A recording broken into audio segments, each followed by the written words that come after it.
وعلى آله الأطهار وأصحابه الأخيار وأتباعه الأبرار إلى يوم الدين। আজ এখানে বক্তব্য রাখার সময় নাই। আমরা এই তাফসীরুল কোরআন মাহফিল ওদের মাধ্যমে বাস্তবায়ন করেছি। যারা মুসলমান ছিল কিন্তু মসজিদে যেত না, যারা মুসলমান ছিল কিন্তু ইসলামের কাজে তারা পাওয়া যেত না, আজ ওই সব যুবক ইসলামের আহকাম ভেতরে নিয়ে, নবীর প্রেম বুকে নিয়ে আজ এই তাফসীরুল কোরআন বাস্তবায়ন করেছে। আমরা একটা কথা জানিয়ে দিতে চাই, আমরা এই যুবক গুলারে শিখাতে এসেছিলাম যে নায়কের ভক্ত হইও না, নায়ক তোমাকে ভুলে যাবে। নেতার ভক্ত হইও না, প্রয়োজন শেষ হলে খবর রাখবে না। খেলোয়াড়ের ভক্ত হইও না, খেলোয়াড় তোমাকে চিনবে না। আমার মালিক বলে, বান্দা কার কাছে যাস? নেতা প্রয়োজন শেষ হলে তোকে চিনবে না। খেলোয়াড়ের কাছে যাস না, খেলোয়াড় নিজেকে নিয়ে ভাবে, তোকে নিয়ে ভাবে না। আল্লাহ বলছে ওয়ালামু আন্না ফীকুম রাসূলুল্লাহ, বান্দা জেনে রেখো খেলোয়াড়ের পিছনে নয়, নেতার পিছনে নয়, নায়কের পিছনে নয়, আমি আল্লাহ কামলিওয়ালা রাসূলকে দিয়েছি। এই কামলিওয়ালা রাসূল নিজেকে নিয়ে ভাবে না, নিজের পরিবার নিয়ে ভাবে না, উম্মত নিয়ে ভাবে। আমরা যুবককে মেসেজ দিয়েছি, আমরা ডাকি কোরআনের দিকে, কোরআন ডাকে কামলিওয়ালা রাসূলের দিকে। আমরা এটাই মেসেজ দেওয়ার জন্য এই যুবক গুলারে মাঠে নিয়ে এসেছি। একটা জিনিস মনে রাখবেন, গত বছর মাহফিল যতদিন করেছিলাম আমার মা সাহারাতের বিছানায় ছিল। আপনারা জানেন আমি আমার মাকে সাহারাতের বিছানায় রেখে এই তাফসীরুল কোরআন মাহফিল করতে এসেছিলাম। আমার মা আমাকে বলেছিল, বাবা তুই চলে যা, মাহফিল ইন্তজাম কর। কেন? আমি তো আছি, চলে গেলে মালিকের দরবারে যাব, কিন্তু এই মাহফিল যদি আমার কারণে বাস্তবায়ন না হয় আমি কামলিওয়ালার সামনে অপরাধী হয়ে যাব। সেই দিন আমার মায়ের নসিহত আমাকে এমন বল দিয়েছে, শতভাঙা আশক যারা পুস্তার চিরে বুকের জ্বালা মিটিয়েছে, ধন্যবাদ তোমাদেরকে। যারা ব্যানার নামিয়ে বুকের জ্বালা মিটিয়েছে, মোবারকবাদ তোমাদেরকে। যারা ফেসবুকে বড় অপত্যক্ষভাবে লিখেছ, মোবারকবাদ তোমাদেরকে। হিংসার বিনিময়ে হিংসা দিব না, ভেঙে দিয়েছ কলসির খানা, তাই বলে কি প্রেম দিব না?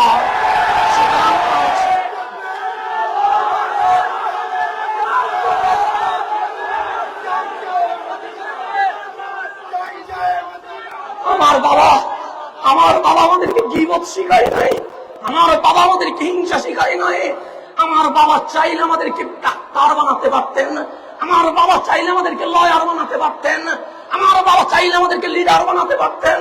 কিন্তু আমার বাবার প্রত্যেকটা সন্তান ইভেন মেয়ে পর্যন্ত মাদ্রাসায় পড়িয়ে তারপর আপনাদেরকে মাদ্রাসায় ভর্তি হওয়ার জন্য বলেছে। আমরা সুন্নিয়তের টাকা নিয়ে ব্যবসা করি নাই। আমার বাবা আমার মায়ের ইন্তেকালের পর মসজিদ মাদ্রাসা বানিয়ে বিশ্ববাসীকে দেখিয়ে দিয়েছে। আমি মুফতি ওসিয়ুর রহমান আল কাদেরী টাকা দিয়ে বিল্ডিং করি নাই, কামলিওয়ালার বাগান সাজিয়েছে।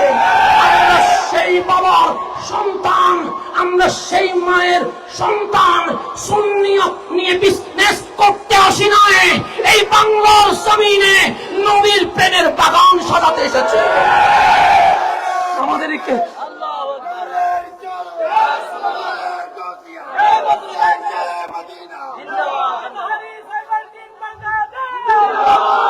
আমাদেরকে আমাদের বাবা মারা সুন্নিয়তের গোলাম হওয়ার জন্য শিক্ষা দিয়েছে, কামলিওয়ালার গোলাম হওয়ার জন্য শিক্ষা দিয়েছে।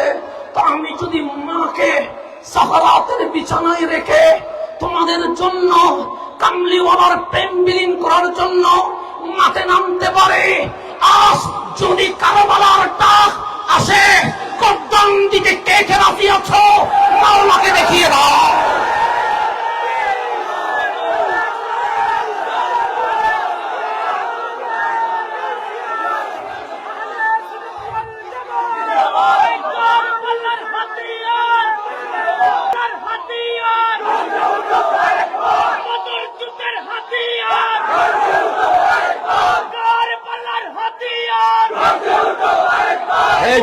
আল্লাহ।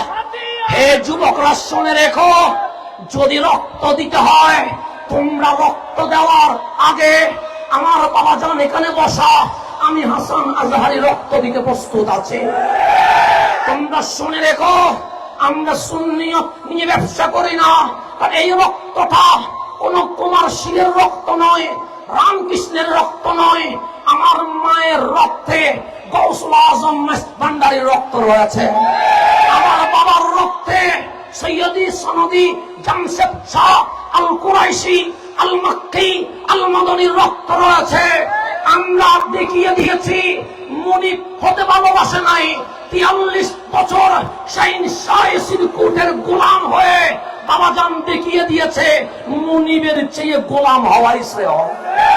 আমরা গোলামের ছেলে গোলাম পরিচয় দিতে বড় খুশি হই।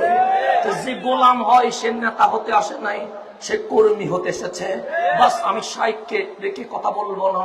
শিয়ারা বিক্রি হয়েছে ইরানের টাকার কাছে, খারেজিরা বিক্রি হয়েছে আমেরিকার ডলারের কাছে, আর আমরা বিক্রি হয়েছি আমার কামলিওয়ালার কদমের কাছে। যেটা নবীর কদমে বিক্রি হয়, এটা আর নতুন করে বিক্রি হওয়ার কোন সুযোগ নাই। সেজন্য আমরা যেখানে যাই আহলে সুন্নাত ওয়াল জামাতের